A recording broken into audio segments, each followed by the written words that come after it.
Challenge करना चाहता हूँ। Prime Modi wants to challenge you. अगर आपने एक भी मंदिर औरंगजेब द्वारा बनाई हुई दिखा दी तो मैं अपना नाम बदलने के लिए तैयार हूँ। एक मंदिर भी आपने जहां से फैक्ट्स लिया वहां की मैं डेटा निकालता हूँ। एनसीईआरटी से निकाला है। और इसका गुजरात का नाम क्यों है ये समझने वाली बात है। गुजरात एक ऐसा किला बन चुका है बीजेपी का जिसे कोई ऑपोजिशन तोड़ नहीं पा रहा है। अरे बेवकूफ, ये अकबर ने बनाया किस चीज को? विक्रमादित्य ने 2500 साल पहले मंदिर को बनाया था, जब यार इस्लाम का जन्म भी नहीं हुआ था। इस्लाम तो किसी के नाटिज में भी नहीं था, तब बना था वो मंदिर। उसको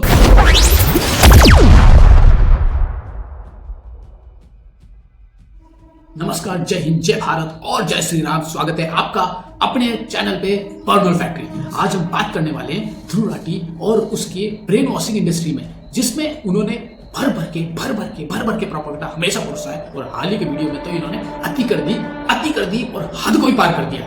आज एक फैक्ट का डिबंक करेंगे कि हर एक प्रोपेगेंडा को एक्सपोज करेंगे। बैठे रहिए, सीट बेल्ट की पेटी बांध लीजिए, पूरी तरह से मजा दिलाऊंगा। आइए चलो शुरू करते हैं।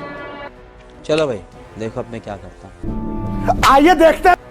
दोस्तों, वीडियो की शुरुआत में इन्होंने मोदी जी की एक वीडियो चला दी जिसमें इन्होंने अपनी औकात का बखान कर दिया। जिसमें मोदी जी कहते हैं कि हम किसी भी दंगे फसाद करने वालों की पहचान उनके कपड़ों से कर सकते हैं। अभी ऐसी चीजें गलती से नहीं बोली जाती, ये एक सोची समझी गई चाल है। आगे इन्होंने जय साई दीपक की एक वीडियो चलाई जिसमें इन्होंने एक इंसिडेंट में कहा कि 3 लोगों को हम देश से निकालना चाहेंगे। अब इसमें ध्रुव राठी ने एक अलग ही लेवल का प्रोपेगेंडा परोसा है, उनका अलग ही डायमेंशन। प्लीज एक बार उसकी बात को सुनिए, उसके बाद एनालाइज कीजिए कि क्या शख्स है, इंसान क्या है, ये क्या पागल तो नहीं है ये। रणवीर अलाहाबादी अपने पॉडकास्ट पर एक गेस्ट का इंटरव्यू कर रहे थे और एक सवाल उन्होंने अपने गेस्ट से पूछा कि किन 3 इंडियंस को देश छोड़कर चले जाना चाहिए और कभी वापस नहीं आना चाहिए। 3 Indians that should leave India and never return are. अब पहली बात तो इस सवाल ही अपने आप में बहुत भद्दे किस्म का सवाल है, लेकिन वहां बैठे गेस्ट ने इस सवाल को लेकर कोई ऑब्जेक्शन नहीं किया। उन्होंने 3 इंडियंस के नाम गिनाने शुरू कर दिए। अच्छा, अब ये सवाल अगर आपसे पूछा जाएगा तो आपके मन में क्या आएगा? देश के सबसे बड़े आतंकवादी, गैंगस्टर्स, मर्डरर्स, या फिर आप सबसे बड़े भ्रष्टाचारी, करप्ट लोगों के नाम सोचोगे जिन्होंने लाखों करोड़ों रुपए की चोरी कर रखी हो? लेकिन नहीं। सुना आपने, ये कहता है कि किसी आतंकवादी को या किसी क्रिमिनल को देश से निकाल देना चाहिए। अच्छा, तो आपके हिसाब से जो हजारों का कत्ल करने वाला है, जो आतंकवादी हमला करता है, उसे देश से निकाल देना चाहिए? क्या इतिहास में, हिंदुस्तान की आजादी के बाद इतिहास में कभी ऐसा हुआ है किसी आतंकवादी को या किसी ने जिसने हजारों की हत्या की हो उसे रातों रात देश से निकाल दिया उसको बचाने के लिए? हाँ भाई। अच्छा, हुआ है। मैं माफी चाहता हूँ यार, हुआ है, मेरे को नहीं पता था। पता नहीं किसके राज में, मोदी के राज में हुआ होगा क्या? कांग्रेस? अच्छा, वह देखिए वीडियो। 1 नहीं, 10 नहीं, 100 नहीं, 1000 नहीं, 15,274 हिंदुस्तानियों का हत्यारा वॉरेन एंडरसन के हिंदुस्तान से भागने का सबसे आखिरी वीडियो सामने आ चुका है। 57 सेकंड के इस वीडियो में देश के सबसे खौफनाक गैस कांड के मुख्य आरोपी एंडरसन को कार से प्लेन तक पहुंचाया जाते दिखाया गया है। समझौता ब्लास्ट के केस में पाकिस्तानी आतंकवादी पकड़ा गया। उसने अपना गुनाह भी कबूल किया था, लेकिन महज 14 दिन में उसे चुपचाप छोड़ दिया गया। और इसके बाद इस केस में स्वामी असीमानंद को फंसा दिया गया ताकि भगवा आतंकवाद या हिंदू आतंकवाद को अमली जमा पहनाया जा सके। इस केस के तो जैसे आपने देखा कि एक बार वॉरेन एंडरसन को भेज दिया, भाई वो भी सीएम की ऑफिस से गाड़ी आई, भाई गाड़ी में बैठो, आराम से जाओ, सफर का लुत्फ उठाओ। और इसी तरीके से एक और शख्स जो पाकिस्तान भेज दिया जाता है, क्या नाम है इसका, अजमेत अली को भेज दिया जाता है पाकिस्तान 14 दिन के अरेस्ट के बाद। जबकि ये पकड़ा भी जाता है, आपकी कस्टडी से आप उसको रिलीज करते हो। इससे बड़ी बेवकूफी कोई और सरकार कर नहीं सकती। Oh my God! Wow! इसी तरह की चीज को ध्रुव राठी डायरेक्टली और इनडायरेक्टली सपोर्ट करता है। अच्छा, आपको लगता है मैं कुछ एग्जैजरेट करता हूं? तो वीडियो में आगे देखिए, आपको समझ में आ जाएगा। वैसे तो इसने रोमिला थापर और इरफान हबीब को एक हिस्टोरियन कहा है। मैं इनके बारे में बाद में बात करूंगा। पहले हम रोमिला थापर को मानते हैं कि वो हिस्टोरियन, मानते इसलिए कह रहा हूं क्योंकि उनकी बातें सुनकर तो नहीं लगता वो हिस्टोरियन है।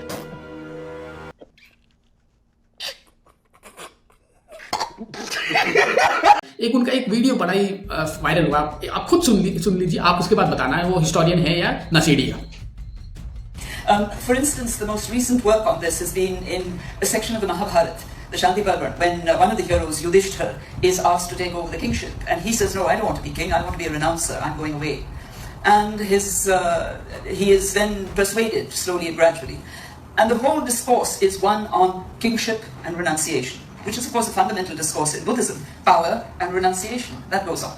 And there are some historians who are today saying that maybe Yudhishthir had in mind the image of Ashoka when he said, I don't want to be king. I would rather not have the power but be an ascetic and have a different kind of authority altogether. Because let's not forget that in Indian society, renouncers and ascetics were not people who just disappeared on the wayside. They were people of authority. वाह दीदी वाह दीदी नहीं दीदी वाह दीदी what is this? दीदी दीदी जो युधिष्ठिर द्वापर युग में पैदा होता है वो कलयुग के इंसान से प्रेरित होता है, प्रेरणा लेता है। इस तरह का नशा सिर्फ वामपंथी लेफ्टिस्ट लिबरल हिस्टोरियन ही कर सकता है, और सॉरी डिस्टोरियंस, क्योंकि जिसके पास दिमाग है वो थोड़ा तो विवेक का इस्तेमाल करिए। झूठ भी बोलो तो ऐसा बोलो यार, कुछ तो समझ में आए, कोई विश्वास तो करिए यार। झूठ भी बोलो तो यार थोड़ा एक लेवल होना चाहिए यार कि तुमसे बनता है, विश्वास तो कर ले। आप ऐसे झूठ बोल रहे हो यार, समझ में भी नहीं आता कि ये झूठ था या बकेती थी। इसके आगे ये कहते हैं कि जो शिवाजी महाराज थे, राणा प्रताप थे, राणा संगा थे, ये सारे स्वतंत्र थे क्योंकि ये सारे मुगलों के अंदर थे। कुछ भी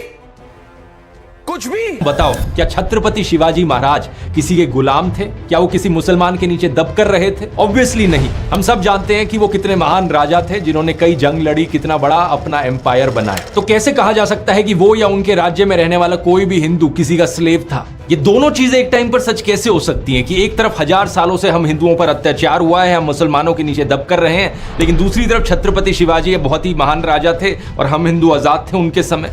मेरे भाई, इन्होंने जितनी भी जंगें लड़ी है वो सारी इस्लामिक आक्रांता के खिलाफ लड़ी है, लगभग सारी। तो इनकी महानता ही यही है कि इस्लामिक आक्रांता के खिलाफ लड़ा है, ना कि इस्लामिक के होने के कारण ये महान बने। इस तरह का प्रोपेगेंडा से थोड़ा बचिए। बीजेपी के जो लोग हैं वो शिवाजी की इस महानता को समझ ही नहीं सकते क्योंकि उनके रोल मॉडल हैं सावरकर, और बहुत बड़ी गलती की, वीर सावरकर को कचेरा। वीर सावरकर का जो आजादी में जो योगदान है वो उसको कभी नकारा नहीं जा सकता है। आप किसी का भी मजाक उड़ाइए, लेकिन स्वतंत्र सेनानी का मजाक प्लीज ना उड़ाइए अपने तुच्छ पॉलिटिक्स के लिए, लेकिन ये सुधरेगा नहीं। एक समय उनकी आर्मी ने एक मुस्लिम गवर्नर की डॉटर इन लॉ को कैप्चर कर लिया था और शिवाजी के सामने एक तोहफे के तौर पर उस लड़की को प्रेजेंट किया गया। जानते हैं शिवाजी ने क्या किया? उन्होंने इस औरत के सामने जाकर माफी मांगी और बड़े ही रिस्पेक्टफुल तरीके से उसे वापस भेज दिया। बीजेपी के जो अभी शिवाजी महाराज को ये सेक्युलर कहते हैं क्योंकि इन्होंने महिला को मोलेस्ट नहीं किया, उनके साथ गलत दुर्व्यवहार नहीं किया और उनको रिलीज कर देते बाइज्जत, तो वो सेक्युलर हो गए। लेकिन ये समझ नहीं आता इनको कि हिंदू की सभ्यता है, हिंदू कभी भी महिला का सम्मान करता है। ये और सभ्यता होगी जहाँ पे सल्लल्लाहु अलैहि वसल्लम प्रोफेट मोहम्मद कैप्चर करते हैं एक ज्यूइश महिला को, उसको कन्वर्ट करते हैं, फिर उससे 10वीं बीवी बनाते हैं उसके भाई और पति को मारने के बाद। ये बिल्कुल ये फैक्ट है, लेकिन इस तरह की जो सोच है हिंदुइज्म में कभी थी नहीं। तो जब ये बलात्कार की सोच बीजेपी से कंपेयर करते हैं तो एक बार इनको अपने कांग्रेस के बारे में भी कह देना चाहिए था कि नेहरू कितने बड़े महिला प्रेमी थे, मतलब प्रेमी तो थे ही महिला प्रेमी, और गांधी जी तो थे ही हर रात रंगीली रात उनके साथ। और अजमेर शरीफ में जो हुआ था सेक्स स्कैंडल, फिरोज और नफीस चिश्ती जिन्होंने छोटी छोटी बच्चियों का सिर्फ यौन शोषण ही नहीं, उनका वीडियो भी वायरल किया था। इसके अलावा इनके प्रिय मित्र रवीश कुमार, इनके जो भाई हैं वो खुद एक बलात्कार केस में लिप्त है और उसके बाद भी उनको टिकट मिलता है कांग्रेस से।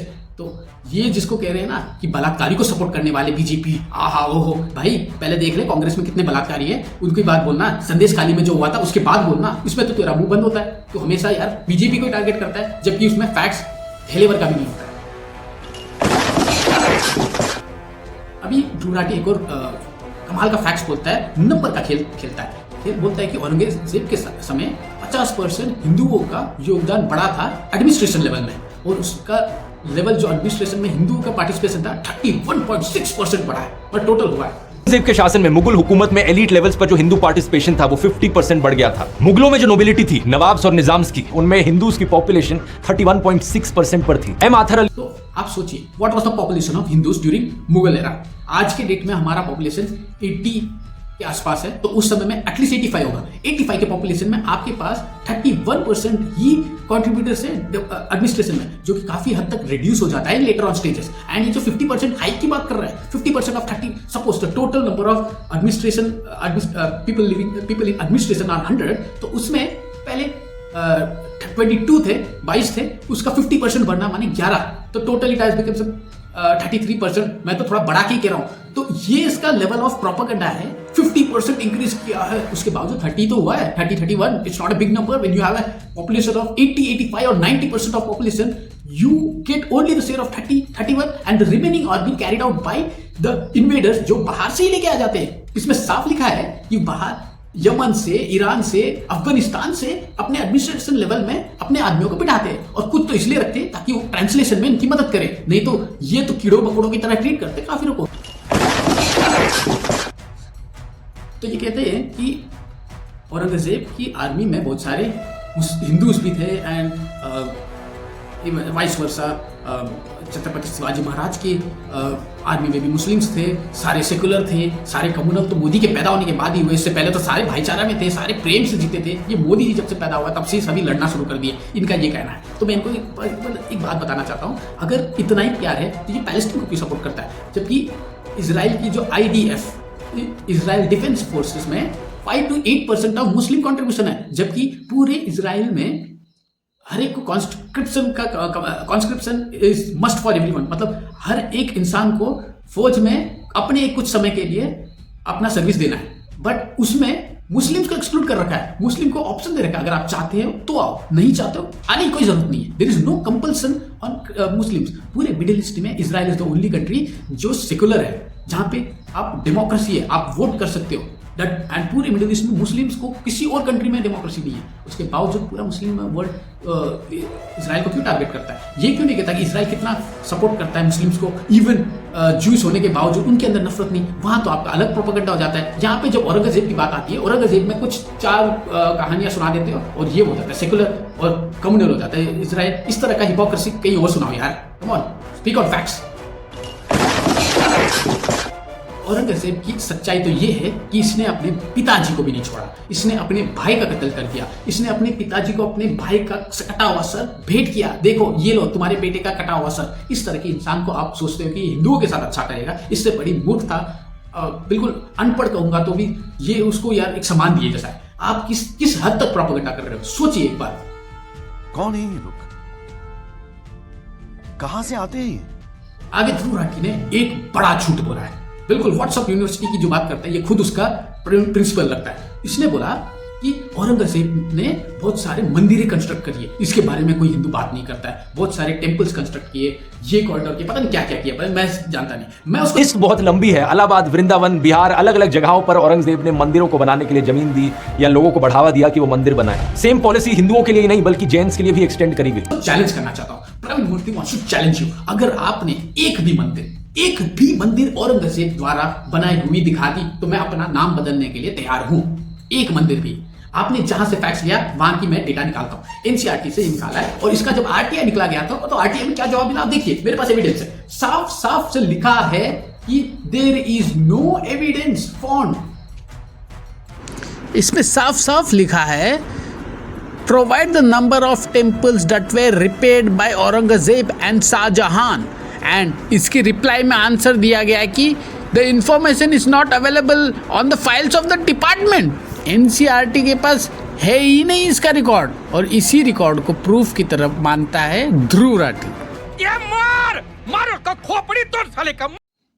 आगे तो इसने हद कर दी, इसने तो कंपेयर कर दिया औरंगजेब को मोदी जी से। क्यों?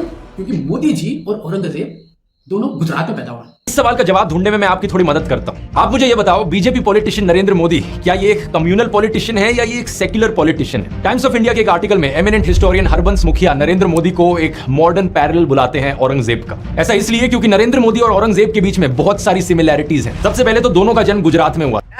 अबे तू थोड़ा सा बहन का लोड़ा आ क्या यार? ये मतलब कितना पागल है यार।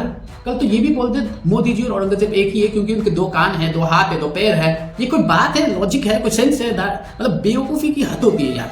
जो भी गुजरात में पैदा हो गया सारे आतंकवादी। इसने गुजरात का नाम क्यों लिया, ये समझने वाली बात है। गुजरात एक ऐसा किला बन चुका है बीजेपी का जिसे कोई ऑपोजिशन तोड़ नहीं पा रहा है। वो समझ चुके कि गुजराती को जीता नहीं जा सकता, वो हार मान चुके हैं। अब क्या करेंगे, इनको मार्जिनाइज करेंगे, इनको बोलेंगे यार ये तो रेडिकल्स है, गुजरात में सारे चोर है, गुजराती सारे गंदे बुरे, तो उनको हर चीज से टारगेट करेंगे। गुजरात में जो पैदा हुआ उसको बोलेंगे ये आतंकवादी है। वो अभी मोदी जी गुजरात में पैदा हुआ तो गुजराती, ये औरंगजेब भी गुजरात में पैदा हुआ, दोनों भाई वो दोनों एक जैसे। ये किस तरीके का बेवकूफ इंसान है यार, तू सच में खाने में खाना खाता है, ये पेडिग्री खाता है सिर्फ।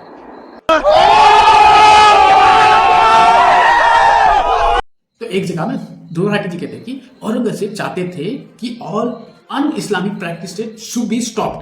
अन इस्लामिक प्रैक्टिसेस को स्टॉप करना माने as if he projected it as if जो रेप, मर्डर, एक्सटॉर्शन, जो भी तरह के क्राइम ना, these things are un-Islamic, जिसको स्टॉप करना चाहता था औरंगजेब। कितना अच्छा इंसान था। इसी चिट्ठी में इन्होंने हर उस राजा के खिलाफ लिखा जो तासुब करता है, बिगिटरी करता है, किसी भी भगवान की जगह को तबाह करके। इन्होंने लिखा कि जब ये सत्ता में आएंगे तो इन सारी अन इस्लामिक प्रैक्टिसेस को होने से रोक देंगे।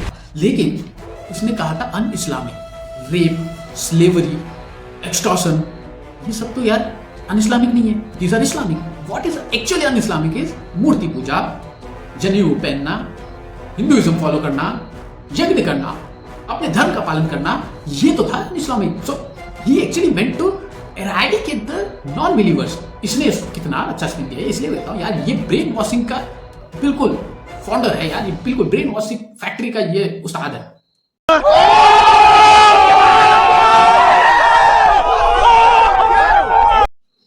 इसने ये कहा कि औरंगजेब भले जजिया लेता था लेकिन उसने कभी इसके बारे में फील किया और व्हाटएवर, ये भूल गया कि औरंगजेब वही था जिसने तेज बहादुर जी, गुरु गोविंद जी के पिताजी का सर कलम किया था। क्यों?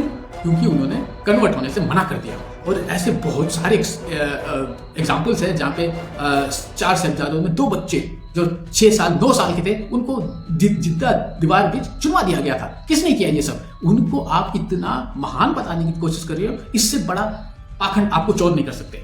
और इन्होंने एक और चीज कहा कि Hindus were very happy under Mughals. अच्छा रियली? और फिर भी मोदी जी जो है वही गेम खेलते हैं। एक चीज मैं बता देता हूँ, मोदी जी ने कभी मुसलमान पे जजिया नहीं लगाया, मुसलमान से एक्स्ट्रा टैक्स नहीं लिया, मुसलमानों से कभी अपना रिलीजन प्रैक्टिस करने के लिए उनको प्राइस पे नहीं करना पड़ा। जबकि जितनी भी प्रधानमंत्री योजनाएं हैं सब में हाईएस्ट बेनिफिशियरी मुस्लिम कम्युनिटी से आते हैं। Look at this article.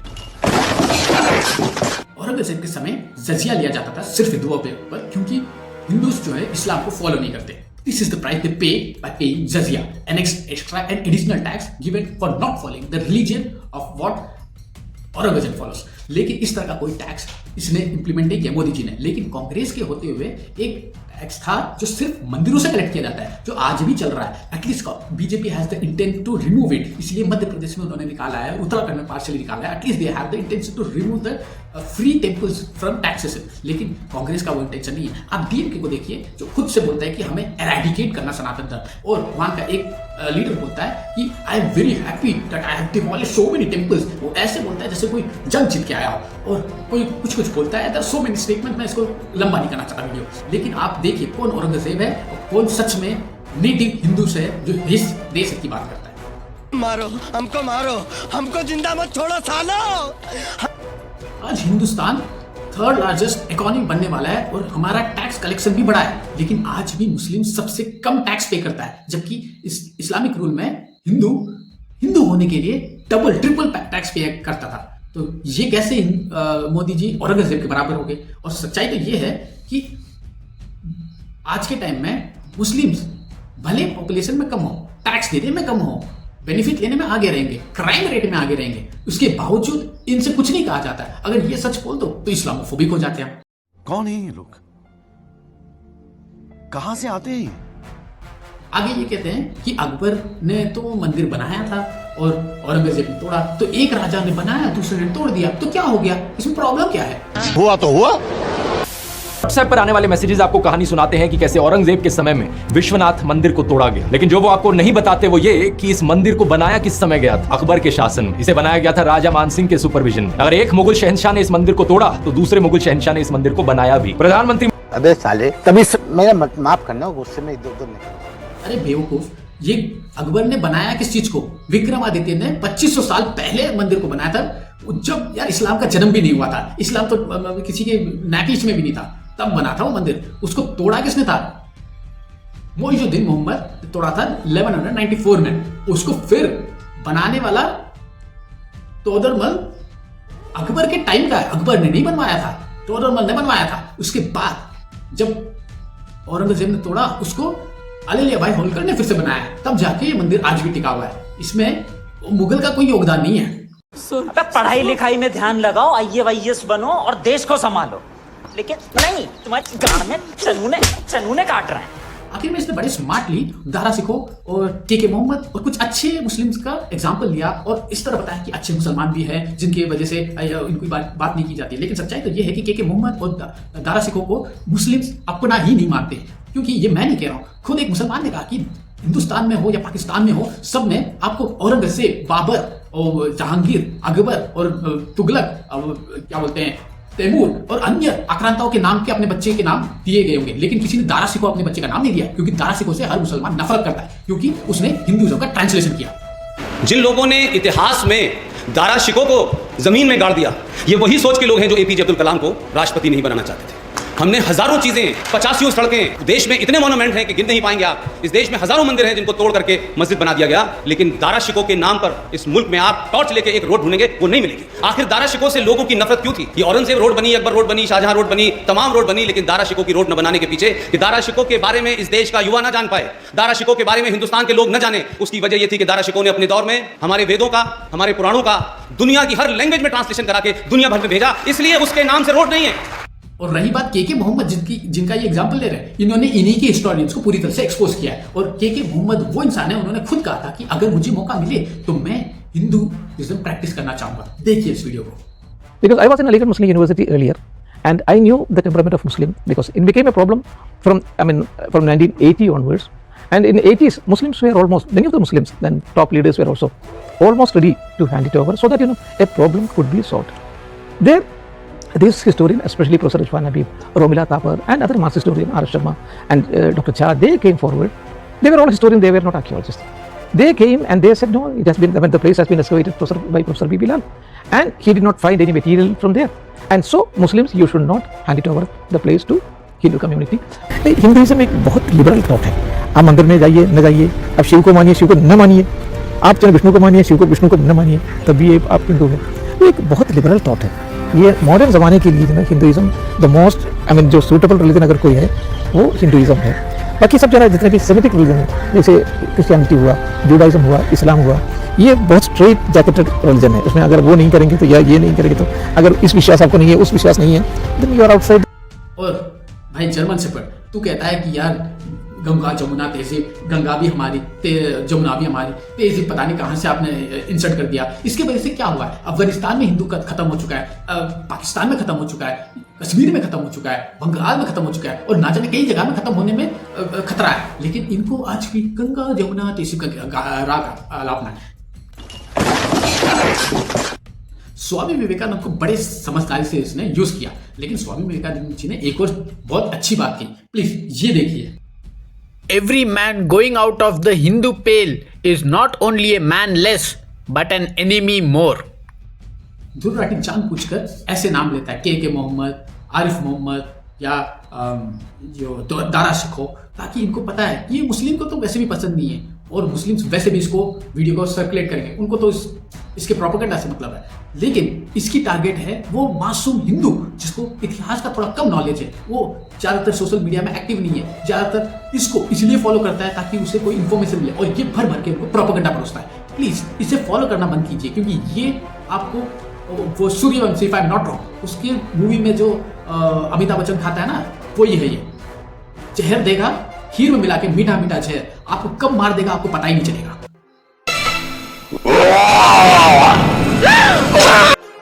Modi ji कैसे डिक्टेटर है, कैसे नफरत करते हैं मुसलमानों से। आप देखिए, दुनिया की सबसे बड़ी मस्जिद हिंदुस्तान में बनने वाली है, वो भी मोदी जी के राज्य में। इसके बावजूद मोदी जी को कहा जाता है इस्लाम का दुश्मन, मुसलमानों का दुश्मन। पता नहीं ये कहां से प्रोपेगेंडा पैदा किया जाता है।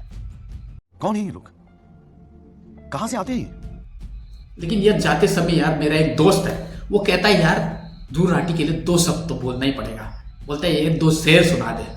तो अर्ज किया है कि कुत्ते को हजम नहीं होता है घी, भाई कुत्ते को हजम नहीं होता है घी, इसीलिए हमारे ध्रुव राठी जी खाते हैं पेडिग्री। अन्ना दूंगा। तो अर्ज किया है, सर्फेक्सल हो तो स्टेन नहीं, मर्द हो तो पेन नहीं। सर्फेक्सल हो तो स्टेन नहीं, मर्द हो तो पेन नहीं। जो ध्रुव राठी को अपना हीरो माने, सच कहता उसके यहाँ पर ब्रेन नहीं।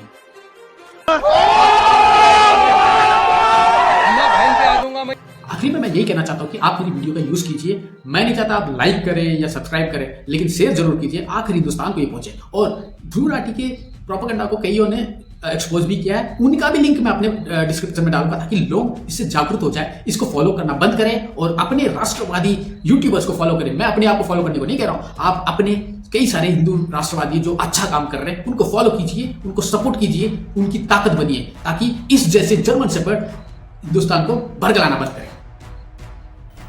मजा आया, और मैं ये जो मजा है हिंदुस्तान के हर व्यक्ति को देना चाहता हूं। अगर यहाँ तक आपने देखा तो आप सबका धन्यवाद। मैं बस चाहता हूँ कि इस वीडियो को आखिरी इंसान तक पहुँचाए। चाहे तो इस वीडियो को आप अपने वीडियो में, अपने चैनल में यूज़ करें, आप अपने तक से यूज़ करें, कोई कॉपीराइट नहीं, आप शॉर्ट्स बनाइए, कुछ भी करिए, कोई बंदी से नहीं।